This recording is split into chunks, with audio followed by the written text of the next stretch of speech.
Today, guys, we're gonna do some directional tree felling. I'm gonna show you guys how I practice my tree felling. I get these two flags here, I set them, and then I try to have the tree go in between these two flags. So let's walk over here and let's set these flags up.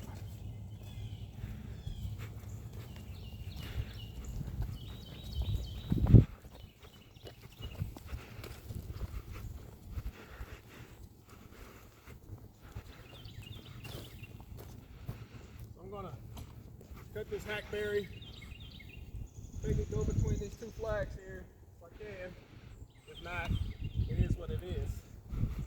It's just practice. So I'm try to get away from that. That's a old gas well. So I'll try to get it somewhere right here. So I'm gonna set a flag right here. This is my house.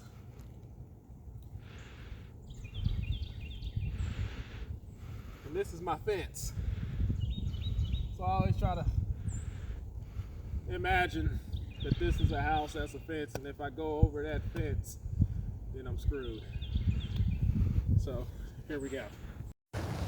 All right, so we're gonna, again, try to get in between those two flags out there. If you can see them, there's one right there, one right there. That's my fence, that's my house. Just trying to get it in between there.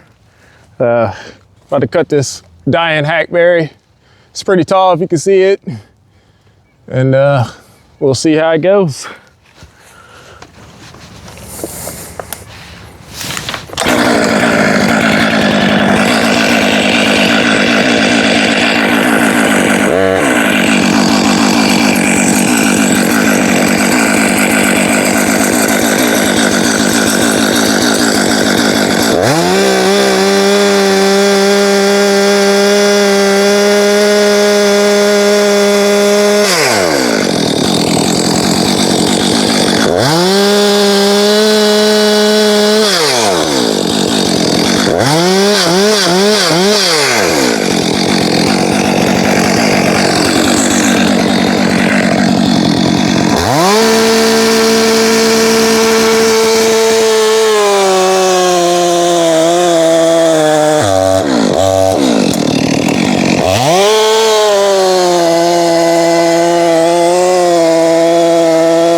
Feels bad, but I got it.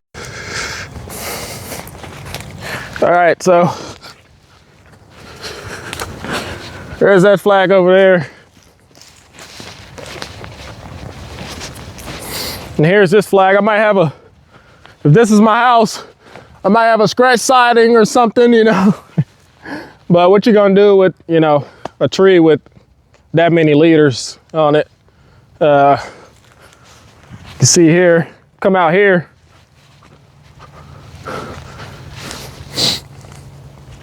It's about pretty straight, good look at that.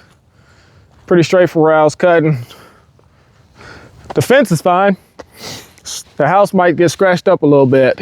I mean, that's just part of the game.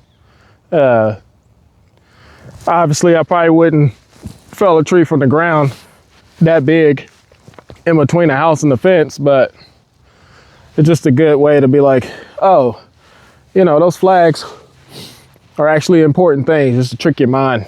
So that's what I do. But pretty good. It was a leaning tree. I probably should have put an open face notch in it, but it went the way I wanted to, so